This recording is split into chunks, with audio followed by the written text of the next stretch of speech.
इस वक्त उत्तरी अटलांटिक महासागर से इस वक्त जो तस्वीरें सामने आ रही हैं, वह सिर्फ समुद्री हलचल नहीं, बल्कि वैश्विक शक्ति संतुलन के बदलते संकेत के रूप में देखी जा रही हैं। क्योंकि वेनेजुएला से सटे इस विशाल समुद्री क्षेत्र में हालात तेजी से तनावपूर्ण होते जा रहे हैं और हर गुजरते घंटे के साथ स्थिति और अधिक गंभीर दिखाई दे रही है। जहां एक ओर अमेरिका ने अपनी नौसेना की मौजूदगी को अभूतपूर्व स्तर तक बढ़ाते हुए इस पूरे क्षेत्र को लगभग घेराव की स्थिति में ला दिया है, वहीं दूसरी ओर रूस ने भी इसे अपनी प्रतिष्ठा और रणनीतिक हितों से जोड़ते हुए अपने सबसे बड़े और अत्याधुनिक युद्धपोतों के साथ साथ शक्तिशाली पनडुब्बियों को इस क्षेत्र में रवाना कर दिया है, जिससे साफ संकेत मिल रहा है कि यह टकराव अब केवल कूटनीतिक दायरे तक सीमित नहीं रह गया है, बल्कि समुद्र की लहरों के नीचे और ऊपर दोनों जगह शक्ति प्रदर्शन की एक नई और खतरनाक होड़ शुरू हो चुकी है। और इसी बीच जिस घटनाक्रम ने पूरी दुनिया का ध्यान अपनी ओर खींचा है, वह है भारत की अप्रत्याशित लेकिन निर्णायक मौजूदगी, जिसने इस पूरे समीकरण को बिल्कुल नई दिशा दे दी है। क्योंकि अब तक जिस संघर्ष को अमेरिका बनाम रूस के रूप में देखा जा रहा था, उसमें भारत के युद्धपोतों की एंट्री ने इसे त्रिकोणीय दबाव की स्थिति में बदल दिया है और वैश्विक राजधानियों में चिंता की लकीरें और गहरी हो गई हैं। दरअसल बीते 24 घंटों के भीतर जिस तरह से अमेरिकी कमांडो ने वेनेजुएला के तट के पास संचालित रूस से जुड़े जहाजों पर कार्रवाई करते हुए उन्हें अपने नियंत्रण में लिया, उसने हालात को एकदम विस्फोटक बना दिया। क्योंकि इन जहाजों के जरिए वेनेजुएला से कच्चे तेल की आपूर्ति हो रही थी, जो न केवल रूस बल्कि भारत और एशिया के अन्य देशों की ऊर्जा सुरक्षा से भी जुड़ा हुआ मामला है। और अमेरिका का यह दावा कि यह पूरी गतिविधि अवैध थी, दुनिया के कई देशों को स्वीकार्य नहीं लग रहा है, क्योंकि उनका कहना है कि यह एकतरफा कार्रवाई अंतर्राष्ट्रीय समुद्री कानूनों और स्वतंत्र नौवहन के सिद्धांतों के खिलाफ है। और इसी कारण भारत ने भी इस मुद्दे को गंभीरता से लेते हुए न केवल कूटनीतिक स्तर पर आपत्ति दर्ज कराई, बल्कि अपने नौसैनिक बेड़े को भी इस क्षेत्र की ओर बढ़ने का संकेत दे दिया, जिससे साफ हो गया कि भारत अब केवल बयानबाजी तक सीमित नहीं रहना चाहता, बल्कि अपने हितों की रक्षा के लिए समुद्री स्तर पर भी सक्रिय भूमिका निभाने को तैयार है। और यही वह मोड़ है जहां से उत्तरी अटलांटिक महासागर का यह संकट केवल क्षेत्रीय नहीं बल्कि वैश्विक संकट के रूप में देखा जाने लगा है। क्योंकि अमेरिका की ओर से भारत को दी गई कड़ी चेतावनियां और भारी शुल्क लगाने की धमकियां यह दिखाती हैं कि वॉशिंगटन इस पूरे घटनाक्रम को कितनी गंभीरता से ले रहा है। लेकिन दूसरी ओर नई दिल्ली का यह स्पष्ट संदेश कि वह दबाव की राजनीति के आगे झुकने वाला नहीं है, इस बात का संकेत है कि आने वाले दिनों में यह टकराव और गहरा सकता है। वहीं रूस ने भी इस पूरे घटनाक्रम को अपनी संप्रभुता और सम्मान से जोड़ते हुए स्पष्ट कर दिया है कि अगर उसके जहाजों को तुरंत रिहा नहीं किया गया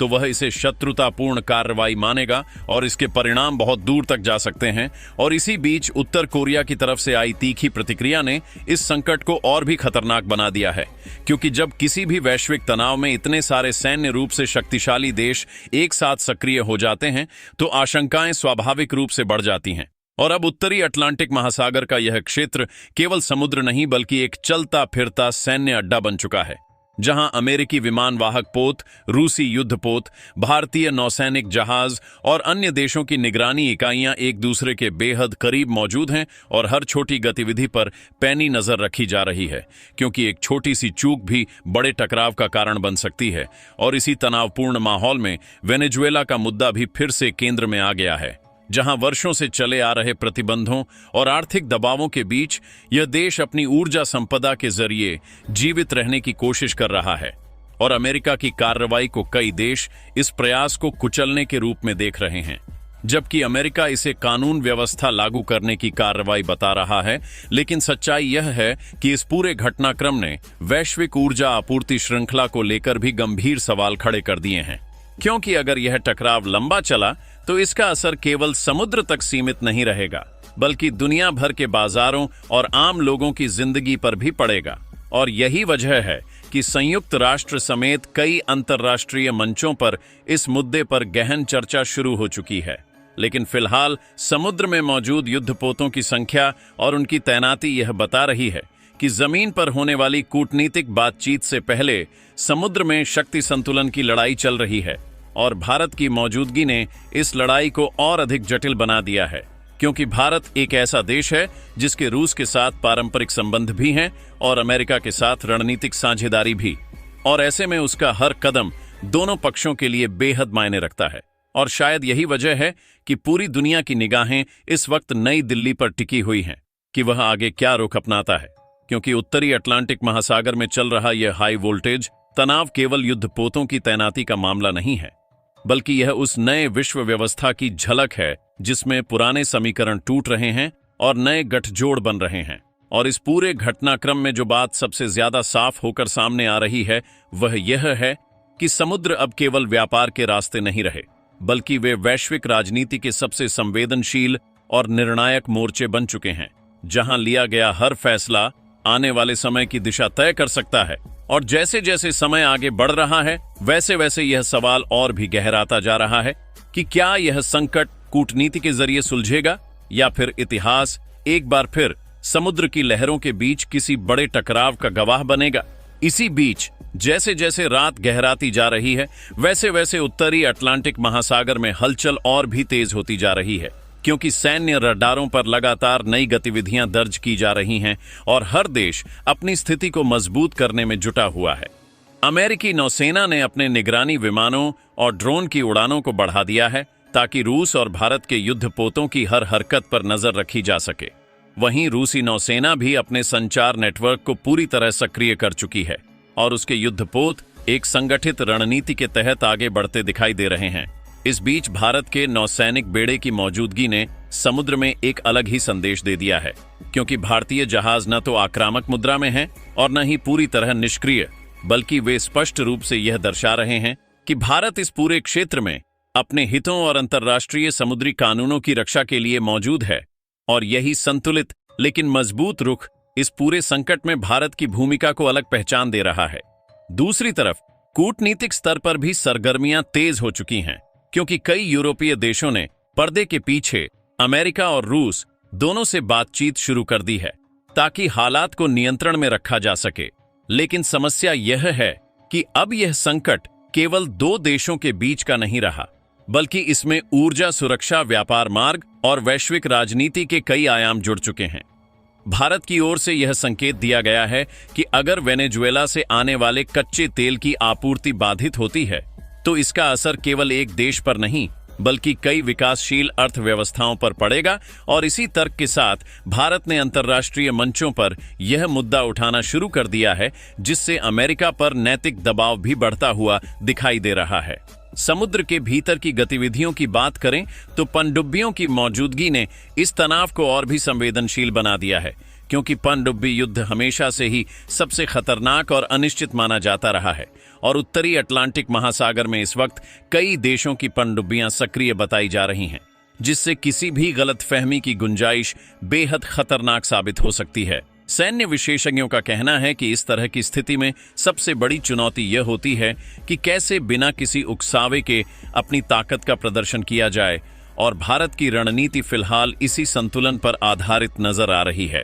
जहां वह न तो पीछे हट रहा है और न ही किसी को सीधे चुनौती दे रहा है। वहीं वेनेजुएला के भीतर से भी बयान आने शुरू हो गए हैं, जहां सरकार ने अमेरिका की कार्रवाई को खुली दादागिरी करार दिया है और कहा है कि उसके प्राकृतिक संसाधनों पर उसका ही अधिकार है। वेनेजुएला ने यह भी स्पष्ट किया है कि वह उन सभी देशों के साथ सहयोग जारी रखेगा जो उसके साथ समान सम्मान के आधार पर व्यापार करना चाहते हैं। और इस बयान के बाद रूस और भारत दोनों ने संकेत दिए हैं कि वे वेनेजुएला के संप्रभु अधिकारों के समर्थन में खड़े हैं, जिससे यह साफ हो जाता है कि यह संकट केवल समुद्र तक सीमित नहीं बल्कि लैटिन अमेरिका की राजनीति को भी प्रभावित कर रहा है। इन सब के बीच आम लोगों की नजरें अब इस बात पर टिकी हुई हैं कि आने वाले घंटों में क्या कोई बड़ा फैसला लिया जाएगा, क्योंकि जिस तरह से युद्धपोत आमने सामने मौजूद हैं और बयानबाजी लगातार तेज हो रही है, उससे यह आशंका भी बनी हुई है कि कोई भी छोटी घटना बड़े टकराव में बदल सकती है। हालांकि उम्मीद अभी भी यही की जा रही है कि कूटनीति की राह से कोई समाधान निकलेगा और समुद्र की लहरें किसी युद्ध की गवाही देने से पहले शांति का संदेश लेकर लौटेंगी। लेकिन फिलहाल उत्तरी अटलांटिक महासागर में पसरा यह तनाव दुनिया को यह याद दिला रहा है कि वैश्विक राजनीति में शक्ति संतुलन कितना नाजुक होता है और एक चिंगारी कैसे पूरे महासागर को आग में बदल सकती है। इसी तनावपूर्ण माहौल में अब वैश्विक बाजारों की धड़कनें भी तेज होती दिखाई दे रही हैं, क्योंकि जैसे ही उत्तरी अटलांटिक महासागर में सैन्य टकराव की खबरें फैलनी शुरू हुईं, वैसे ही कच्चे तेल की कीमतों में हलचल देखी गई और कई देशों की मुद्राओं पर भी दबाव बनने लगा है। विश्लेषकों का मानना है कि अगर यह संकट लंबा खींचता है तो इसका सीधा असर आम लोगों की रोजमर्रा की जिंदगी पर पड़ेगा, क्योंकि ऊर्जा आपूर्ति बाधित होने की स्थिति में परिवहन से लेकर उद्योग तक सब कुछ प्रभावित होगा। और यही कारण है कि एशिया, यूरोप और अफ्रीका के कई देशों ने इस पूरे घटनाक्रम पर गंभीर चिंता जताते हुए संयम बरतने की अपील की है। लेकिन समुद्र में तैनात युद्धपोत यह संकेत दे रहे हैं कि फिलहाल हालात शब्दों से ज्यादा हथियारों की भाषा में बात कर रहे हैं। इस बीच भारत के भीतर भी इस मुद्दे को लेकर चर्चाएं तेज हो गई हैं, क्योंकि देश के रणनीतिक विशेषज्ञ इसे भारत की बदलती वैश्विक भूमिका के रूप में देख रहे हैं। उनका कहना है कि भारत अब केवल क्षेत्रीय शक्ति नहीं रहा, बल्कि उसकी नौसेना की पहुंच और क्षमता उसे वैश्विक समुद्री सुरक्षा में एक महत्वपूर्ण खिलाड़ी बनाती है और उत्तरी अटलांटिक महासागर में उसकी मौजूदगी इसी बदलते दौर का प्रतीक है। भारत सरकार की ओर से भी यह संदेश दिया गया है कि देश किसी भी टकराव को बढ़ावा नहीं देना चाहता, लेकिन अपने व्यापारिक मार्गों और ऊर्जा सुरक्षा से जुड़े हितों पर किसी भी तरह का समझौता भी स्वीकार नहीं करेगा। और यही संतुलन इस पूरे संकट में भारत की रणनीति की रीढ़ बना हुआ है। अमेरिका की ओर से लगातार दिए जा रहे सख्त बयानों के बावजूद वहां के भीतर भी मतभेद उभरने लगे हैं, क्योंकि कुछ अमेरिकी सांसद और विश्लेषक यह सवाल उठा रहे हैं कि क्या इस तरह की आक्रामक कार्रवाई से वास्तव में अमेरिका के दीर्घकालिक हित सुरक्षित होंगे, या फिर इससे वह अपने मित्र देशों को भी असहज स्थिति में डाल रहा है। खासकर भारत जैसे देशों के साथ रिश्तों पर इसका क्या असर पड़ेगा, इस पर भी खुलकर चर्चा हो रही है। और यही अंदरूनी दबाव वॉशिंगटन के लिए इस संकट को और जटिल बना रहा है, क्योंकि एक ओर शक्ति प्रदर्शन की मजबूरी है तो दूसरी ओर वैश्विक समर्थन बनाए रखने की चुनौती। रूस की तरफ से भी संकेत मिल रहे हैं कि वह इस मुद्दे को केवल सैन्य ताकत के जरिए नहीं, बल्कि कूटनीतिक मोर्चे पर भी पूरी मजबूती से उठाने जा रहा है। मॉस्को ने स्पष्ट किया है कि वह अंतर्राष्ट्रीय कानूनों के तहत अपने जहाजों और व्यापारिक गतिविधियों की रक्षा करेगा, और अगर जरूरत पड़ी तो इस मुद्दे को अंतर्राष्ट्रीय न्यायिक मंचों तक ले जाया जाएगा। साथ ही रूस ने यह भी इशारा दिया है कि उसके पास कई ऐसे विकल्प हैं जिनके जरिए वह दबाव का जवाब दबाव से दे सकता है, और यही बयान इस पूरे घटनाक्रम में अनिश्चितता को और बढ़ा रहे हैं। फिलहाल उत्तरी अटलांटिक महासागर की लहरों के बीच चल रहा यह तनाव दुनिया को सांस रोककर देखने पर मजबूर कर रहा है, क्योंकि हर नई खबर के साथ यह सवाल और गहरा होता जा रहा है कि आगे क्या होगा। क्या कोई समझौता होगा,